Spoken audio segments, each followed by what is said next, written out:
Before we get into the video, could everyone please subscribe to my Endless Diary Tales channel? Thank you so much. After 3 years of marriage, Sean fell in love with a college girl, and their affair was intense.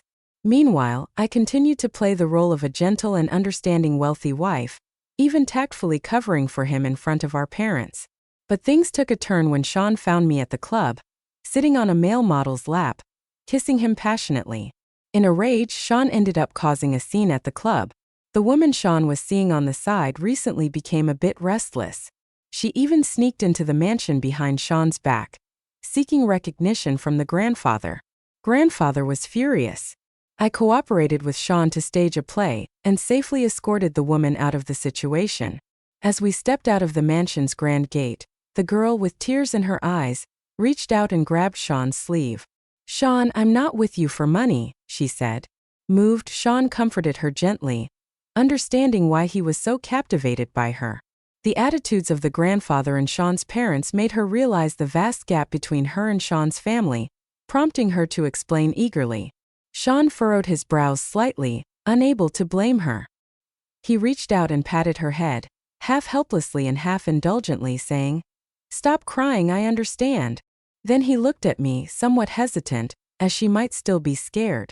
"I'll take her home first. What about you?" Since I had come in Sean's car, I couldn't go back in it with him now that he was taking his new love. I smiled and took the initiative. "I'll just call a cab later." Sean seemed quite pleased with my maturity. He nodded, took the girl in his arms, and walked away without looking back. He didn't even remember that around the mansion, for miles, the land was prime real estate inhabited by the rich and powerful, making it impossible to hail a cab. Sean didn't come home until the next evening, with a few dark strawberry marks on his neck. Clearly, he strategically placed them where his collar couldn't hide them, as if asserting ownership. Such childish tricks were something only a shallow-minded person would do. I lowered my eyes, pretending not to notice, and graciously took his coat as a devoted and virtuous wife would. I even showed concern for his lover. "How is she?" Sean loosened his collar and casually said, throwing a tantrum, "She'll be fine after I calm her down." After some hesitation, I decided to share my long-considered thoughts with him. "Have you ever thought about giving her a proper status?" Sean stood still in disbelief. After a moment, he finally reacted, asking, puzzled, "What do you mean?" "What I mean is, Sean, let's get divorced. I don't want to continue this charade of being a devoted wife." Clearly, Sean had never considered that I would bring up divorce. He raised his hand to rub his forehead, his once charming face now full of agitation. "Stella, you must know that divorce is not that simple for us." I can hear him trying to stay calm and composed in his tone. In the past, this attitude of his meant he didn't want to discuss the topic further and I should back off. But this time I was determined to seek a divorce. Sean and I had a marriage of convenience. Divorce would not only involve us but also our families, making it a complicated matter. I bit my lip and continued, "It might be troublesome, but..." "Enough."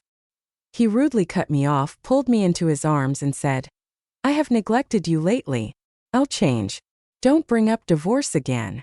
"Stella, it seems like we haven't." He lowered his head, his slightly pouted lips getting closer to mine. I quickly covered his mouth with my hand, making up an excuse. "I'm on my period. Not convenient." With the divorce discussion failing, I quickly packed my bags and moved out of the house. Sean thought I was jealous and throwing a tantrum, so he called me multiple times and bombarded me with messages. In truth, I was just worried about him getting entangled with others. As for jealousy, I admit that when we first got married, any hint of scandal about him would really upset me. But after numerous instances, I gradually got used to it. My overflowing love for him faded away through repeated habits. However, I didn't mind letting him misunderstand. It gave me a chance to use his credit cards freely, a form of compensation for his betrayal of our marriage. A week after leaving home, my best friend Coco and I entered the most high-end leisure club, with all expenses covered by Sean. As soon as we entered, we bumped into a woman in a work uniform carrying a fruit platter. "You." I cleared my throat and asked, "What are you doing here?" She perched her lips, glaring at me with her beautiful eyes, looking resentful. Coco held my hand, studied her up and down, and said, Is this the little plating Sean keeps on the side? Why is she here working if Sean doesn't give her money? Did he make her come here to work? The woman's tray trembled slightly, as if she were an angry cat. Sean and I are together because we love each other, not for his money. Pointing the blame at me, she continued. Sean told me he only loves me. He's only with you for the family's benefits. I waved my hand dismissively. Got it. Wish you both happiness. Ignoring her, I walked into the private room with Coco. Coco chuckled mischievously. Where did Sean find this beauty? She's actually having a romance with a married man of Sean's status. Does she think she can succeed with her background? She might as well make the most of it while she's young. I smirked. That's why they say youth is valuable. For people like us, the old money, we value legacy more than wealth, so we are particularly cautious about marriage. Either the marriage has exceptional conditions with high social status, or it's a union of family. Sean wasn't silly enough to give up everything he had for her, nor did he agree to the divorce I suggested. Coco added, I heard that girl has been causing a stir with Sean these days. Seems like she's not happy that you took away most of Sean's attention when you left home. The circle is so small. If one digs for information, it's hard to keep secrets. I gave her a look. You're quite nosy. Gotta admit, using the money from the cheating husband to support a male model is really satisfying. Especially when the male model has good looks, sweet talk, and a great body. It would be even better if you don't get caught by your husband. When Sean kicked the door open, I was straddling the male model I had been eyeing for the past 2 days, hugging his neck and kissing his face. I was dressed up seductively with glamorous makeup, big waves of hair, and a revealing hot outfit. Upon hearing the noise, I instinctively looked towards the source. Before the flirtatious expression could fade from my eyes, I saw Sean's face full of hostility. I pecked the male model's lips again before reluctantly getting off him. Sean's face had turned as dark as the bottom of a pot, and the look he gave the male model was so fierce, as if he wanted to tear him apart. I ran my fingers through my hair and broke the silence first. What brings you here? Through gritted teeth, he spoke slowly and deeply. Stella, how dare you? What's there to not dare? You do your thing, I'll do mine. The more I spoke, the more guilty I felt. Being fair is important. I didn't make a fuss even when you kept a mistress outside. Not because I felt guilty for getting caught with a male escort, but simply because I was cheating on him with his own money. Sean, why are you here? I've been looking for you in the VIP lounge. Linda, I've brought her to you. I'm really sorry, I didn't know she was yours. I glanced sideways and saw a chubby man leading a girl towards us. So her name is Linda. Sean stood still, not even looking in Linda's direction. On the other hand, Linda, like a loving swallow returning to the woods, threw herself into his arms, sobbing, Honey, I'm sorry. I shouldn't have acted out with you, and I shouldn't have secretly come out to work. After speaking, she saw me as her eyes followed Sean's gaze. She pressed her lips, shrunk into Sean's arms, and then softly called out, Honey, a mistress openly calling me husband in front of his wife? Isn't that a blatant provocation? I didn't care. I just found it a bit disgusting. The chubby man who had already approached us seemed to be the one suffering the most. Even though I didn't know him, he seemed to recognize me. He looked at me, then at the visibly messed up male model by my side, and finally at Sean and his mistress in his arms, who were both looking serious. In just a minute, his facial expressions changed more than 10 times. In families with business alliances, it's normal for the spouses to do their own things. As long as it doesn't get too out of hand, they will choose not to interfere for the sake of benefits, painting a false picture of peace. Shamelessly, Linda clung to Sean's back. He tried to pacify her temper. Let the driver send you back first. I need to take care of something here. Speaking in a soft voice, Linda agreed and slowly stepped back from Sean's embrace. Her gaze lingered on me for a moment, then she casually said, Are you dealing with Stella's matter? When I started working here a few days ago, I met Stella and her friend and heard that they ordered the 5 most expensive items that day. I was afraid of causing a fight between you, so I didn't dare to tell you. Girls can be so unkind. Clicked my tongue. Sean clenched his fist by his side. His gaze shifted to Linda, annoyance building up. I told you to go back first. Don't you understand? Maybe not used to being treated this way. Linda pouted and glared at him. tears on the edge of falling, looking like a child waiting to be comforted. However, Sean was not in the mood to play childish emotional games right now. For the first time, he lost his temper with the woman he had once cherished. "Get out." Linda ran off in tears. Sean, with a stern face, walked to the sofa where I had just been with the male model and sat down heavily. "Bring me everything my wife has ordered." He gritted his teeth, avoiding saying the words male model. The manager wiped his sweat, nodded in agreement with a bow. As soon as he left, Sean slammed the crystal glass on the table. "You're quite something, Stella." He took off his suit jacket and threw it to me. The oversized clothing covered my head. I could still faintly smell the perfume Linda had left on it. I pulled it down intending to return it to him, but he frowned, scanned me up and down, and finally his gaze settled on the two long white legs under the mini skirt. "Put it on. Don't ever go out dressed like this again." I hadn't realized how possessive he was. I calmly put the clothes away and looked directly into his eyes. "Sean, let's get a divorce. I'm truly fed up." Sean, who had been restraining himself, exploded emotionally after I finished that sentence. His eyes were red, and he kicked the table in front of him. "Have I not said never mention those two words again?" I sighed, trying to communicate with him calmly. "You don't love me, so why force yourself to be with me?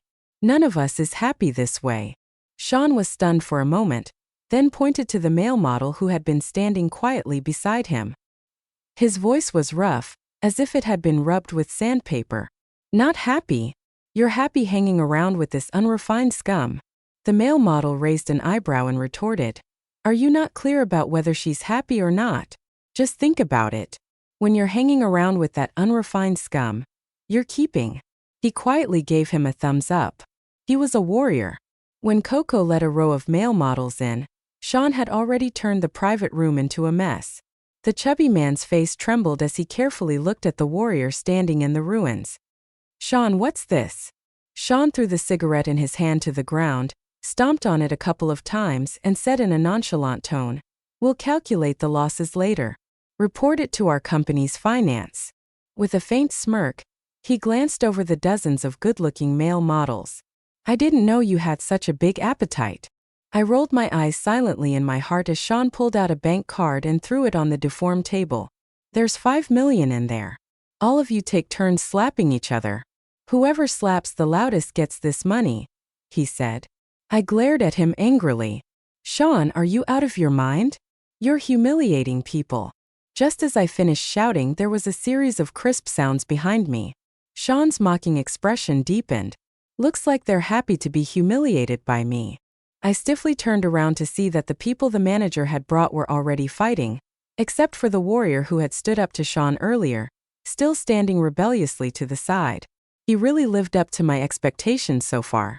Sean, uninterested in watching their performance, grabbed my arm to take me away but was stopped by the warrior who was watching the scene. "Squinting," Sean said to him. "Know your place. You're nothing but a lowly thing for people's entertainment. Get lost."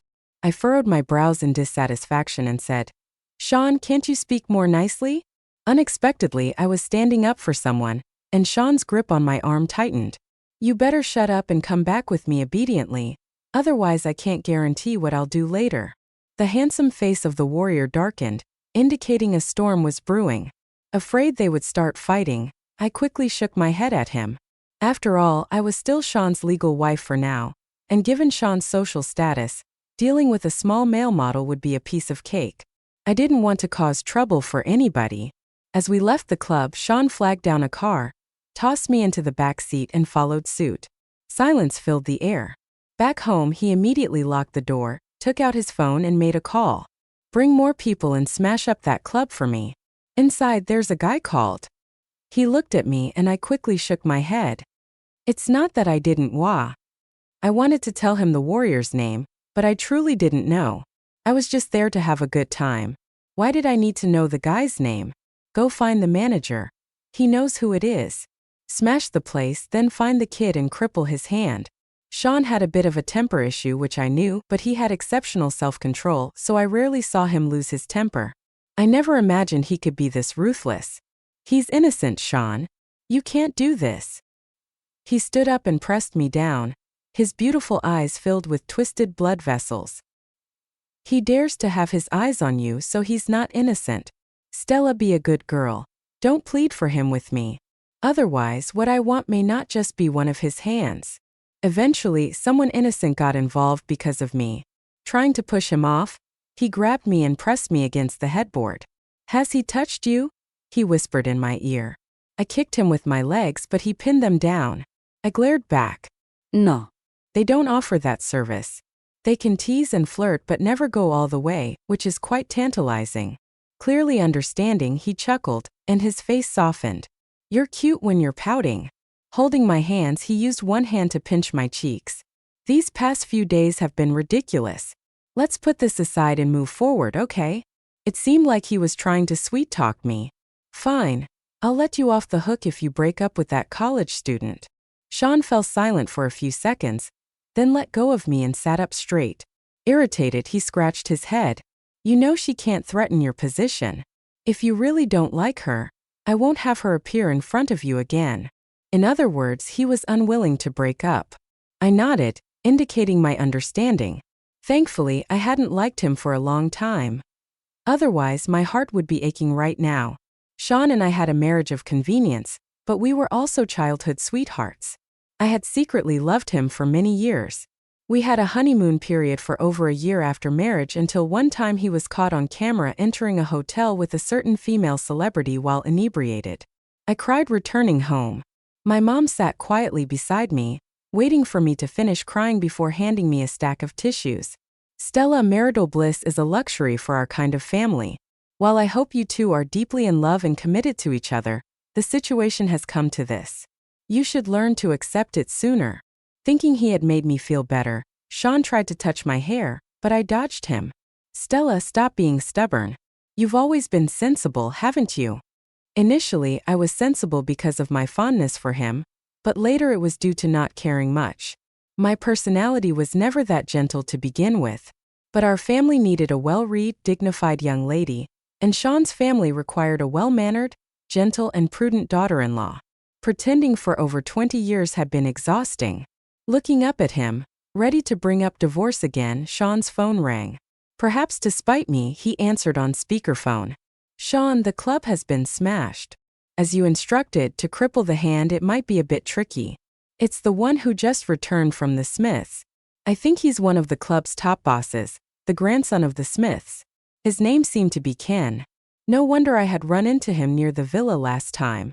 It's not that the car is bad, but the villa is the top rich area in Jincheng, and the vehicles are basically starting at tens of millions.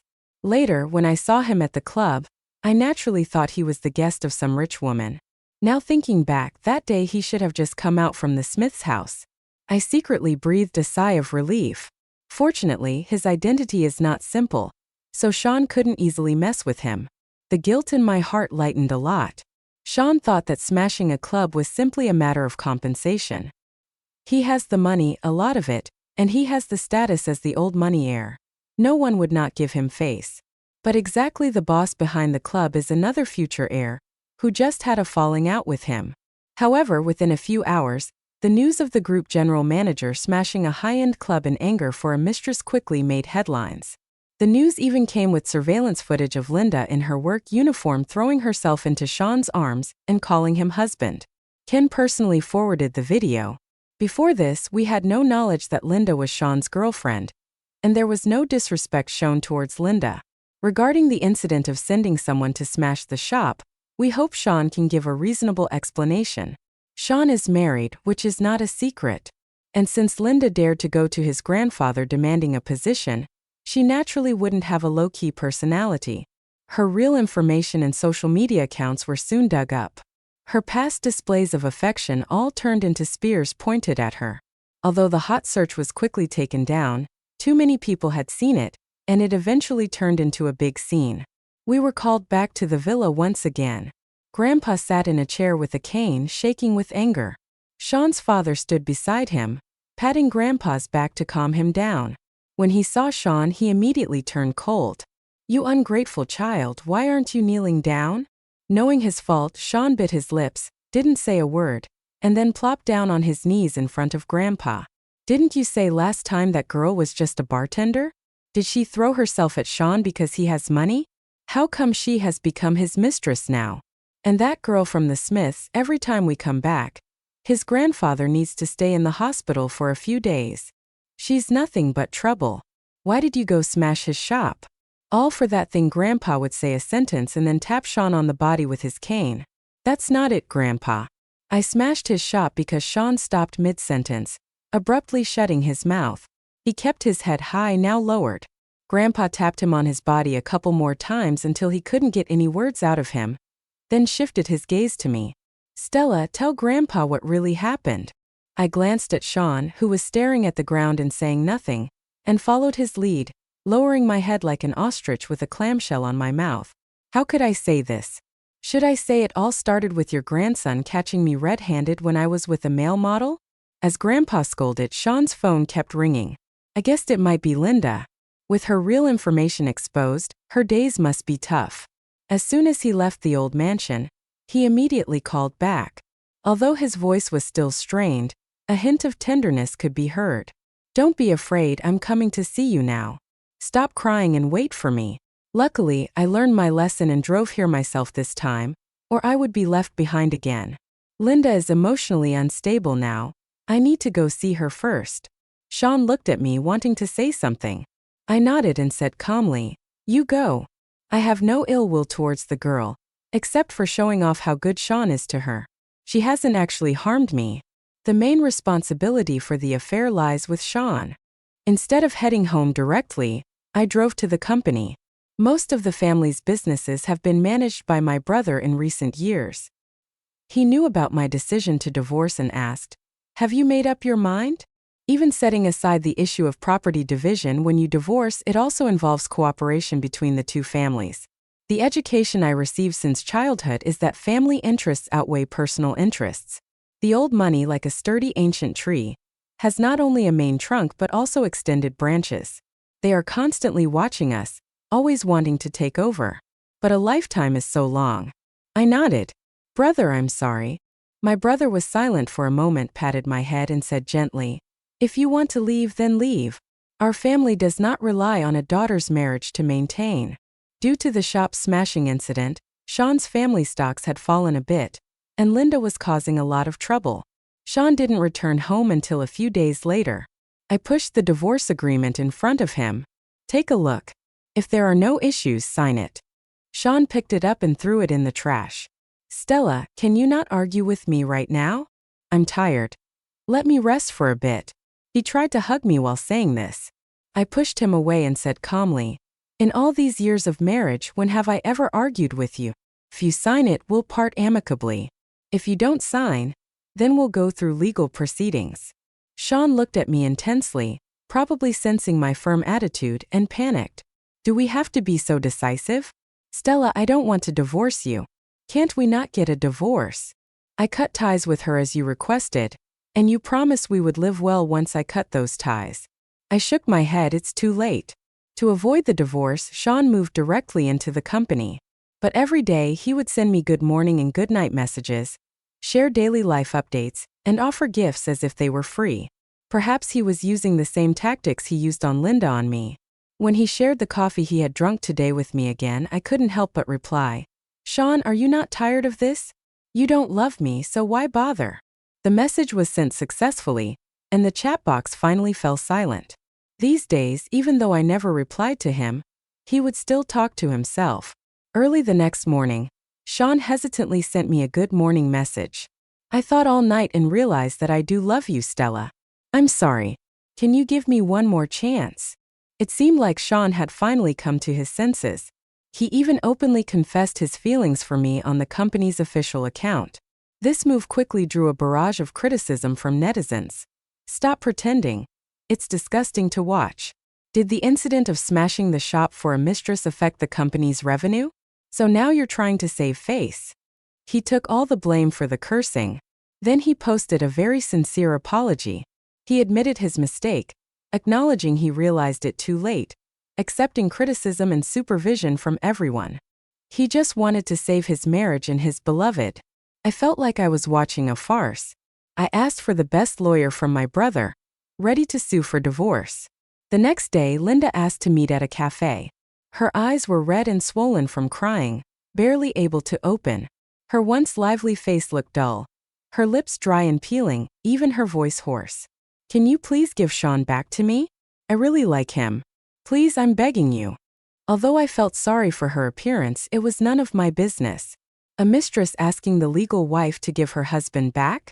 "You shouldn't have come to meet me." Tears started to flow as she blinked her eyes. "I have no choice. He broke up with me, and when I went to see him, he refused to meet me. Please help me. I can't be without him." I stood up, looking down at her. "Sorry, I can't help you. We are getting a divorce." Seeing the spark in her swollen eyes fade instantly, I raised my lips slightly, turned and left. The girl was still living in a dream. I wish her luck. When I got home, I unexpectedly saw Sean in the living room. Raising my eyebrows, I asked, "What, back to divorce me?" He seemed uneasy. "No," the assistant said.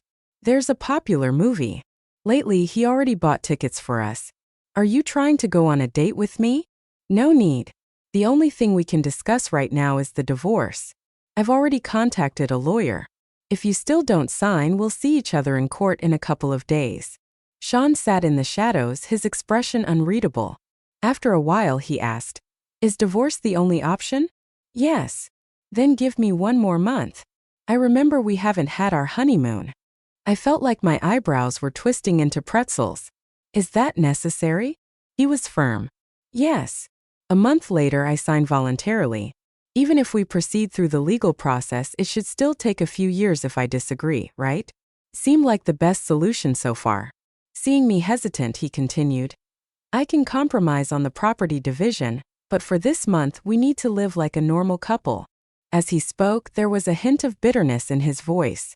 "Let's consider this our belated honeymoon." He made a significant compromise. In addition to the property division I had suggested, he gave me 2 office buildings, 3 stores, and even 5% of the company's shares, considering he only held 20% himself. With the property division settled, Sean began planning the outings for the month, excited like a naive young man in love. He asked me, "Stella, shall we go to an amusement park or to the beach?" I sat casually on the sofa, poking at a casual game on my phone, and said indifferently, "Don't you need to work? Everything is arranged, and the assistant will contact me if there's an emergency. This is my strategy. Take a look at where you want to go." He handed me a paper filled with words, looking at me with bright eyes, a mix of excitement and nervousness. 2 people on the brink of divorce pretending to have a pure love affair for a month. Knowing that as long as I endured for a month, I could smoothly get divorced and receive a handsome sum, I quietly endured. I casually pointed, "Let's go to this one." I was referring to the largest shopping mall. Sean had bought a set of couple outfits at some point, blushing as he asked me to change into them. I repeated to myself 10 times, divorce property, and endured it again. We had a so-called couple hot pot dinner and went to catch dolls. I was holding a bunch of stuffed animals, about to move to the next room to play an escape game when I bumped into a broad chest. "Watch it." I looked up and met Ken's eyes. Realizing his identity and recalling how I sat on his lap and nibbled on his ear before, it was inevitably awkward. Sean quickly pulled me out from Ken's embrace and hid me behind him. Even without looking, I could sense the tension between the two. Ken spoke first with a hint of sarcasm. "Sean is really something, got 2 catches at home and outside." With a stiff back, Sean replied in a somewhat sharp tone, "Ken is indeed interesting, as long as family matters are not neglected." Seems like Ken forgot what I had said. Things that don't belong to him, don't bother thinking about it. Is that so? Ken laughed lightly. Until the end, who gets what isn't certain. Isn't that right, Sean? Before showing appreciation for Sean's generosity, I was thinking of redecorating the club lately but was troubled by the cost. Sean came forward to offer money. Because of Ken, Sean lost interest in continuing to play. We decided to return home early. That Ken guy is definitely not a good person. Stella, keep your distance from him in the future. Indeed, today's Ken exuded 2 completely different temperaments. Though I silently agreed with him, I didn't want to respond. Sean sneaked a glance at me and changed the subject. "How about going to the province in a few days or the Maldives?" For these 2 days, he has been talking to me cautiously, as if trying to please me and not make me angry. I just said casually, "Whatever. It's just 1 month. Endure and it will pass." In the end, we didn't make it to the province or the Maldives because Stella was pregnant. She posted a photo of the pregnancy test report with a caption, "Baby daddy doesn't want us, but it's okay, you still have mommy. Mommy will take good care of you." This news hit Sean like a bomb, breaking him into pieces. Both his official corporate account and personal account were flooded with insults. Isn't love supposed to be passionate and make you willing to do anything? How come you're kicking her out just because she's pregnant? Divorce seemed no longer about just the two of us. The company's stock price quickly dropped, losing $1 to $2 billion in one night. Surprisingly, probably out of pity for me, they started buying products from our family's company in a buying spree. Even in their official messages advising rational consumption, they hinted at remarriage, but the remarriage was actually a divorce. Whether or not it's rational doesn't matter. Just let the beautiful lady get a divorce, we'll still continue buying. He couldn't wait for a month and sign the divorce agreement. "Stella, after I sort all this out, can I still pursue you?" I rejected without hesitation. "Let's maintain some dignity for each other." He turned away, a tear rolling down from his eye. After the divorce, I packed my bags and left the country to travel the world. My brother drove me to the airport. Before passing through security, he patted my shoulder and said, "Stella, I hope you can be yourself and not be confined anymore." Tears welled up in my eyes as I choked out, "Okay." I traveled through different countries. I got tan but was happy. I could run wild, laugh out loud, lie in bed eating chips and binge-watching shows, or head to a roadside stall in slippers with messy hair, enjoying street food. Now, I wasn't the obedient daughter of a rich family before, nor was I Sean's caring wife. I was just Stella. Freedom is truly great. I saw Sean many times strolling around London streets or on a boat in Venice, watching me from a distance. As long as he didn't disturb me, I let him be. I heard he wasn't doing well due to Linda's issue.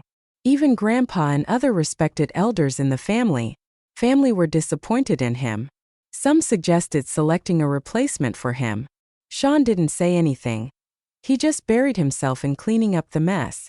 Family lineage was crucial.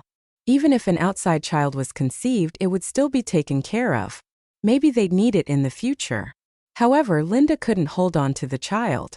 At 16 weeks pregnant, Sean took her for amniocentesis. If it was his, it would be terminated.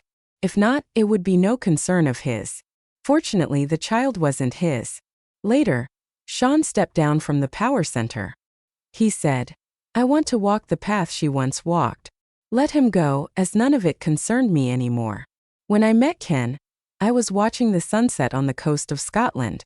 He came up to me and casually sat beside me asking, "Stella, do you want to give it a try with me?"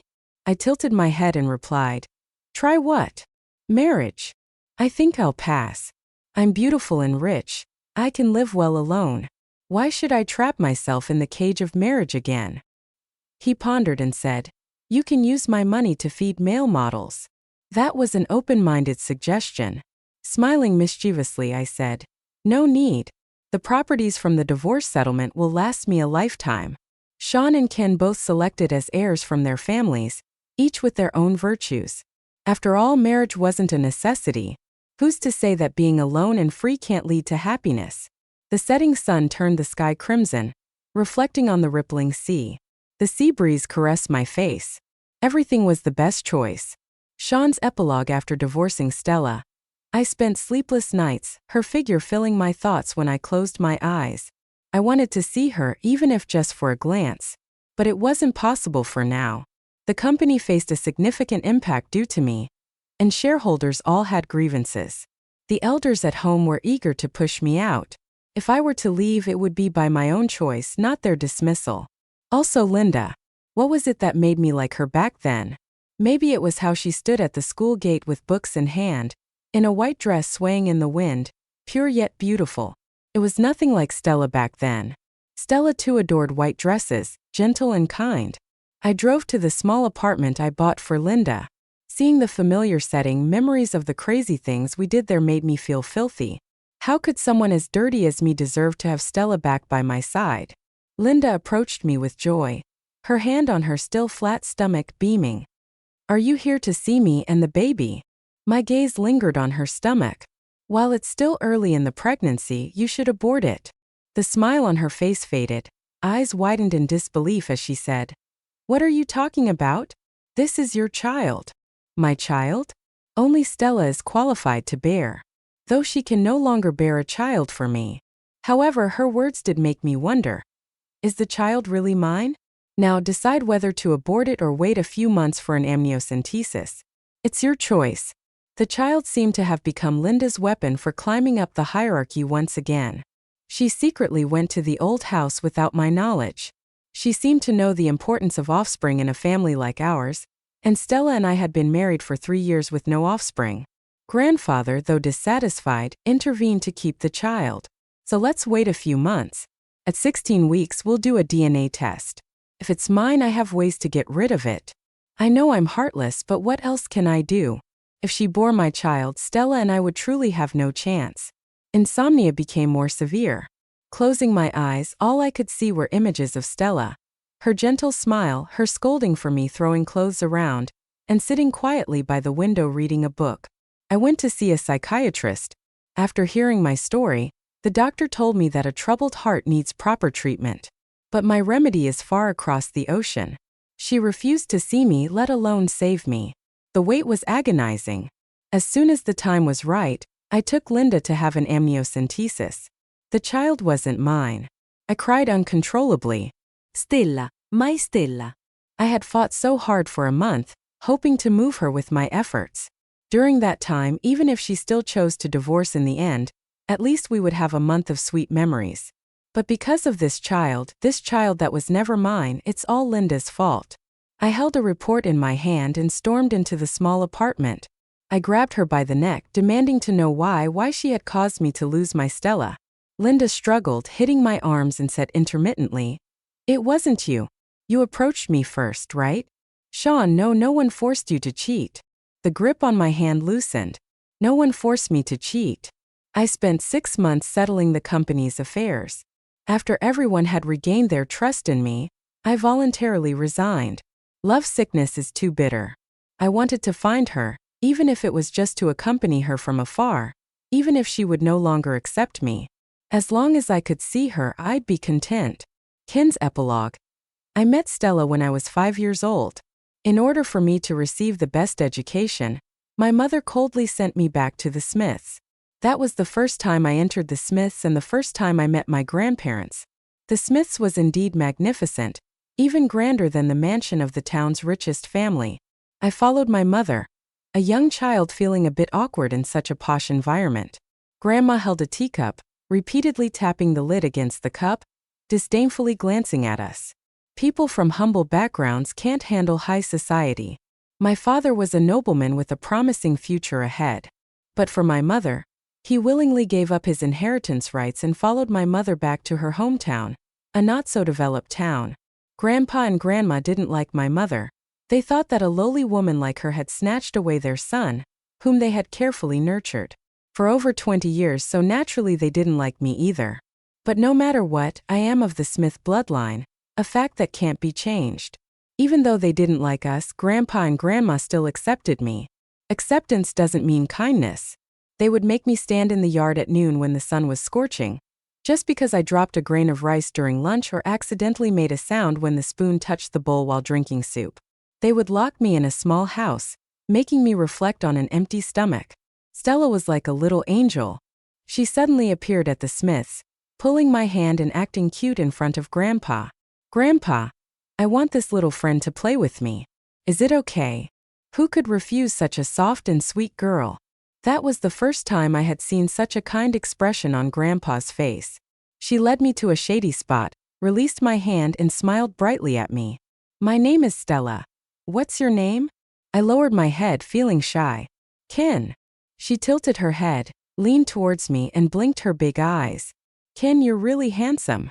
I didn't stay long at the Smiths as I was taken back by my parents for breaking a precious vase of Grandpa's.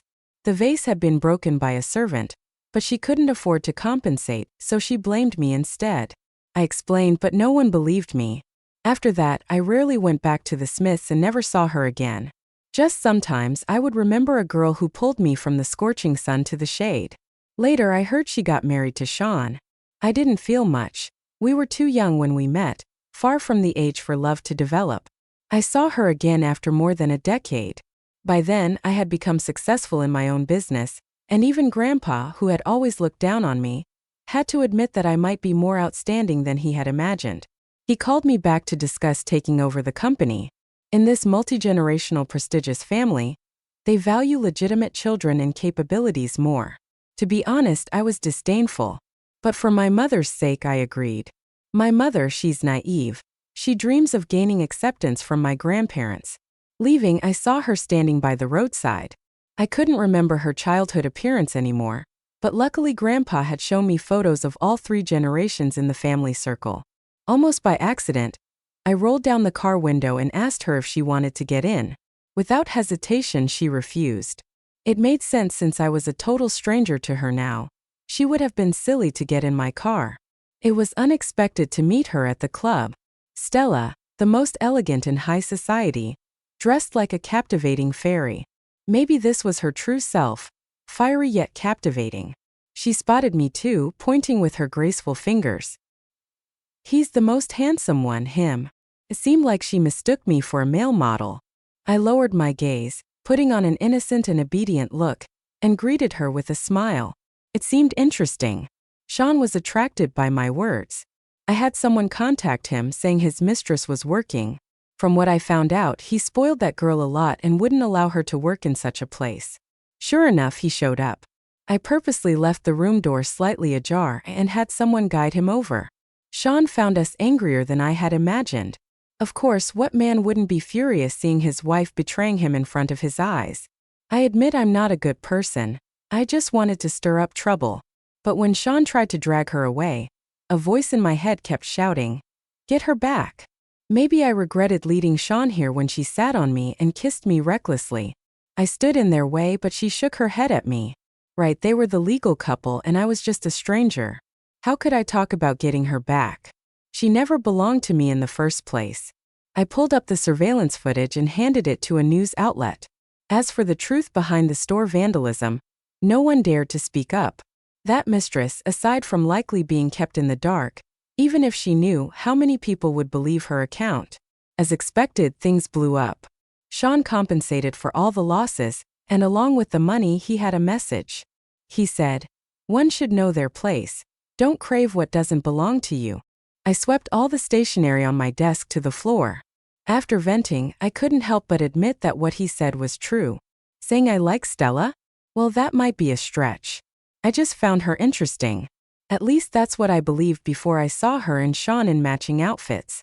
After the unpleasant end at the mall, I went back and smoked 2 packs of cigarettes. No matter how I thought about it, her outfit was just too striking. Since I couldn't stand their marital bliss, why not break them up? Didn't Sean say she didn't belong to me? Then I'll make her mine. With that in mind, I asked Linda out. She wanted to move up in the world. Wasn't it simple? Just 1 child would be enough. A married tycoon cheating in marriage and getting the mistress pregnant by leveraging the power of public opinion. Their marriage would surely end. Whether Linda, being a fool, could succeed in climbing the social ladder with a child would depend on her own abilities. They divorced. I encountered Sean a few times at business banquets. He didn't seem to be doing well. I heard he was troubled by love. Linda didn't succeed in her quest for success with Sean, as the child she bore wasn't his. Upon hearing this news, I simply smiled. Stella finished her trip in England and headed to Scotland. These past few months, I had been keeping tabs on her movements. I also knew that Sean had gone to look for her. However, he seemed to have some self-awareness and didn't dare to disturb her. Get me a ticket for tomorrow to fly to Scotland. After all the time she has had to reflect, maybe she can start a new relationship. Standing by the window looking at the distant blue sky and white clouds, I asked myself again, do I like Stella? The answer is, I do.